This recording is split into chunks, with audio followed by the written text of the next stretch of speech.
Hello, welcome, we're back. We're here with the finishing series, and today we're working on some dyed borders. So we dyed backgrounds on one the other day, did painted backgrounds.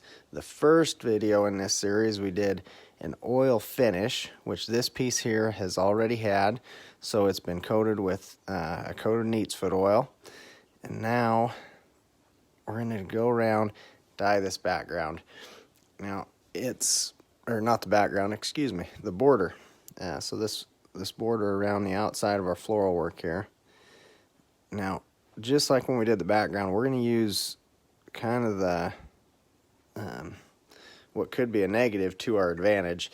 So when we talked about the paint didn't run, but this dye, you can see when I put that brush down, that runs.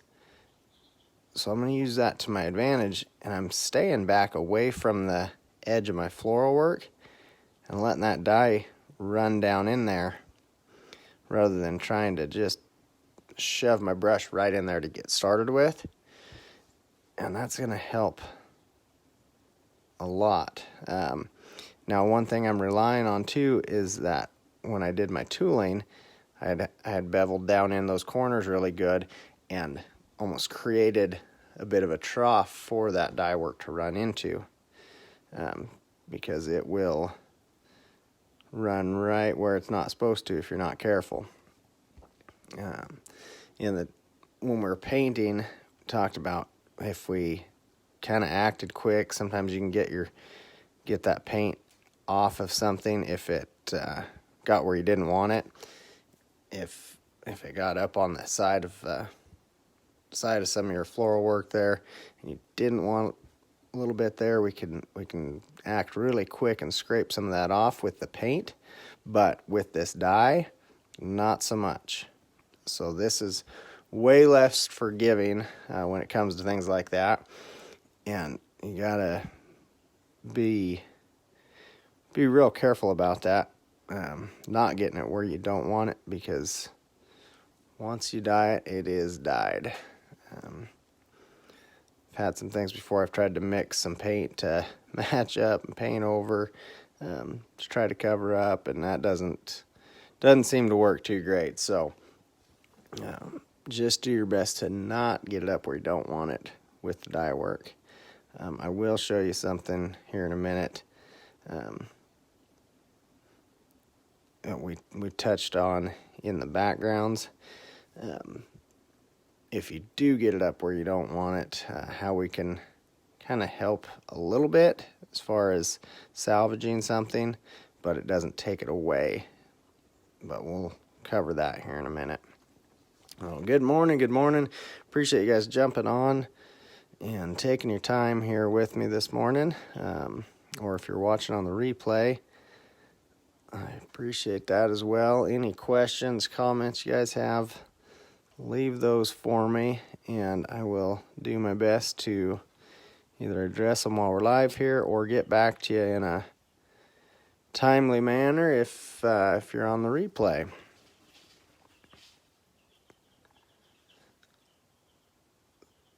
So you'll notice too, I'm not going all the way out to the edge of the leather. I'm just coming in and getting right around that floral work, coming out almost to my stitch line, but giving myself some room between my tooling and where I'm dyeing to. I'm going to show you what I do once we get around this edge here, how I come back and finish that up without, we're going to use something different other than this little brush. This is just a fine tip detail brush. It's nothing special or high dollar. I get some of these brushes from like Hobby Lobby or any craft store like that. I don't necessarily get the super expensive ones, which who knows, maybe they're that much better, but I just figure these work pretty dang well. Black dye, that's a great question, Shannon. And I think I was thinking about that yesterday. It's funny how you say that. I was thinking about doing a video just on black dye. I don't know, is there anybody else that would be interested in that? A video on how to use black dye or how to dye something black? The reason I asked that is because this dye I'm using right here, this actually is not black. So I don't know how it looks for coloring in with what you guys are looking at there, but this dye that I'm using here is actually cordovan, which is a great substitute anyways, as far as if you don't have to have something jet black, but you just want something that is really dark and can almost pass for black. This cordovan is great. You can see on the edge of the cup there, this is definitely not black. But as long as you get a good cover on there, it looks really dark and crisp, and I love this color. But I'm gonna do that. We're gonna do a whole video on just the black dye. Jeff, am I resisting over my tooling before I dye? No.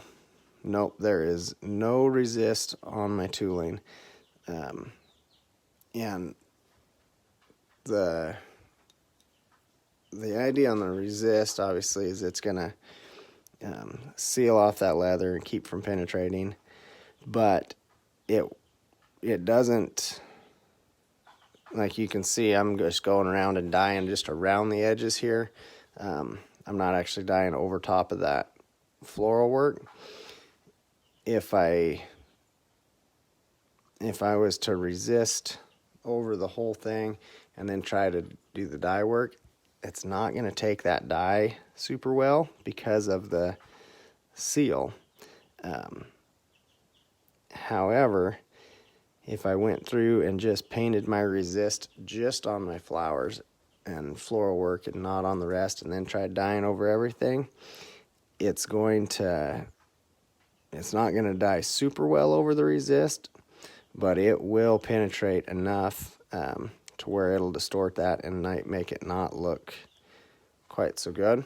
So I come in after our dye work to do the resist, which that's going to be the next finishing series video is going to be on resist. Well, I shouldn't say the next, because I may slip in and do this dyeing with black video. But no, that's not true. I am going to do the resist next, because then when we dye with black, we'll be using resist in there as well, and just kind of showing you the whole thing and what to look for on the black dye. But yeah, so after my dye dries, then I will come in, put my resist on prior to using my antiques.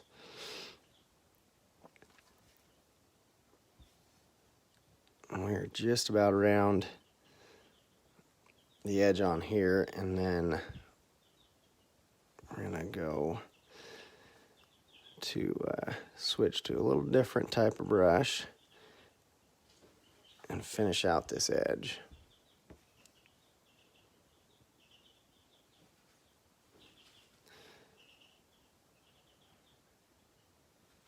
Oh, and I was going to show you one thing. If you happen to get dye up on the edge where you don't want it necessarily, what we can do to help that a little bit,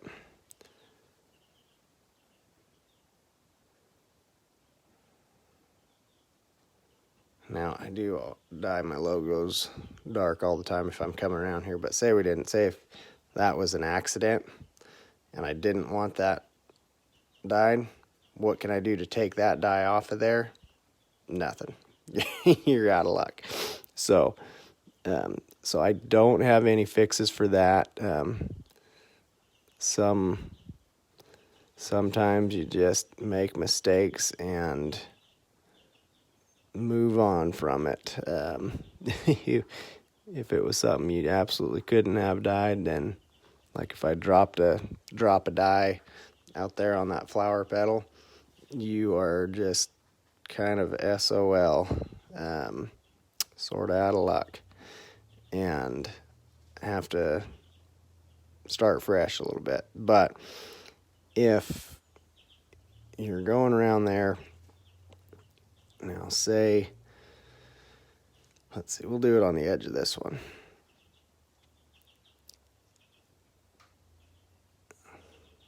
If I got dye right there, so if you can see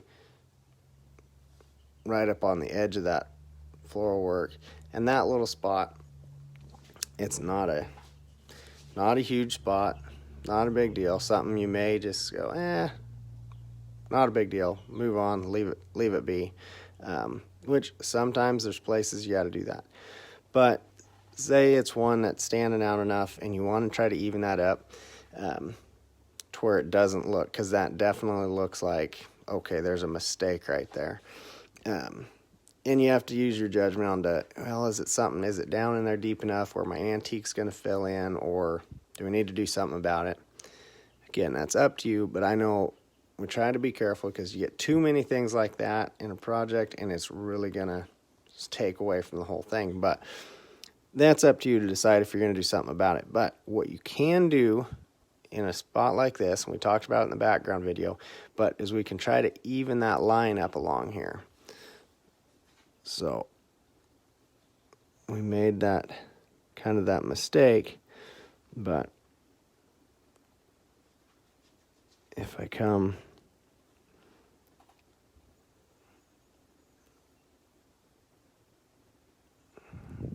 right up along here,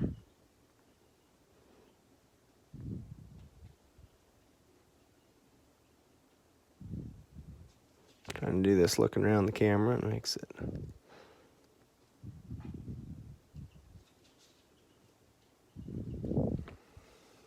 okay, to where I actually dyed up on the edge of that little piece there, to where now we can just barely see the edge of that little dot up there, because it's evened out, and it's not going to be something that stands out and catches your eye. Now, does that take away the mistake of there's dye up on the edge of that vine? Nope, doesn't take that away, but it evens it out to where it doesn't catch your eye as something that's out of place. But anyways, that's a small little thing that you can do, again, to help take away from some of the eye-catching things there. All right, so now that I'm around just on that edge, we still need to go finish this out. So I'm going to switch over to a little foam chip brush, and these little things are so handy. See if I can do this without getting dye on my fingers, but that's just a squishy foam. You get that, again, you can get these at craft store for in a little bundle. You can get them at the hardware store. They're not a leatherwork specific tool, but when you use them, let's see if I can slide in the camera here, make sure you don't just dip that and go right to your to your project, because that could be a little bit devastating. They do hold a lot of dye, so always make sure to dab that off on the side before you keep going, or you'll have to learn some mistakes, or learn from some mistakes on that. But okay, dab some of that off. Now I'm gonna come back here, and I don't know, focus is probably messing with you a little bit, but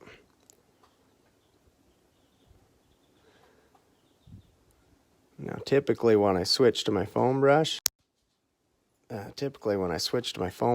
I have some paper down, just to avoid any little mishaps on my table, but we can just be a little careful here. And again, just watching, making sure I don't get that where I don't want to, and that's why when I come around with that paintbrush to start with, I get myself enough of a gap there. You know, how far off do I need to come with my paintbrush? Well, it depends how accurate you are with your chip brush, your foam brush. So you'll kind of learn that as you go. And these brushes here, the foam brushes, I reuse those for a while. That dye starts kind of eat away at it, and the edge starts breaking down a little bit. When you first get them, they're nice, crisp, sharp edge, sharp point across there, and they work super good, and you can really kind of get in close on things. As those start wearing down, then I eventually kind of toss that and start a new one. But I get quite a bit of use out of them. I don't wash them or anything like that, because they'll just kind of create a big mess and want to tear things up and fall apart. But I just keep one of these for the color of dye that I'm using, so I don't cross colors with the dyes.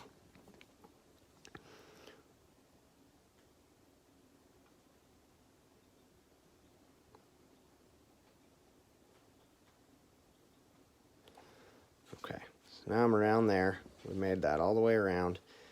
Now there's that edge still, right? I'm gonna just come along with this.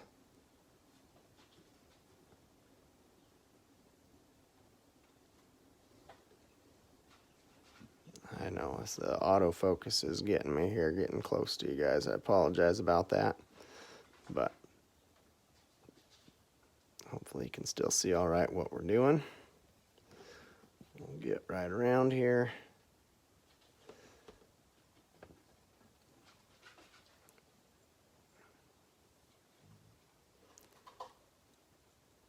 Get just a little more dye there. Kind of running out.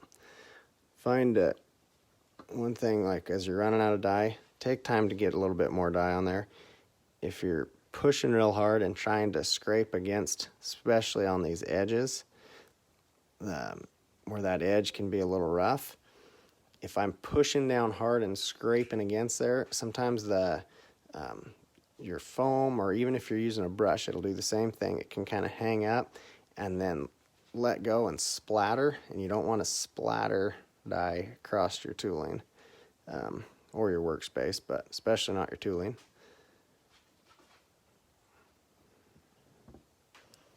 There we have it.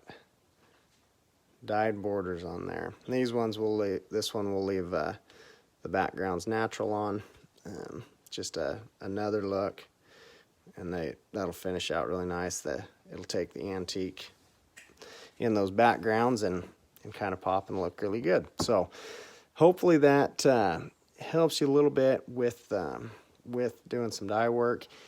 If you have any other questions, let me know. I'll try to address those. One question I'm going to get is, how long does that dye need to dry before I can use my resist or lacquer over there?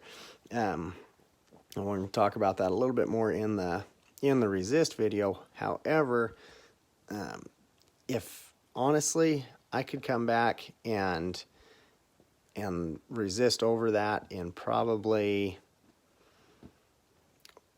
15-20 minutes and be real safe. As long as that's dry, you're good. So you think about when you're tooling and you wet something down, how quick does that leather absorb and dry in there? No, this is just water with pigment in it, right? So it's it's different than the paint. The paint we need to dry a little bit longer, but this dye you can get away with and go pretty quick if you have to. Ideally, you don't get in a time crunch where you have to go that fast. My kind of rule of thumb: let that sit for an hour, and you have nothing to worry about ever. So we will let that sit, and we'll come back in another video and talk about some more of the finished work doing the lacquer and what, or the resist, another term for that, and what that's going to do, how to use it, and products that I like. So hope this helps. Appreciate you guys being on here. Take care, and we'll see you for the next video.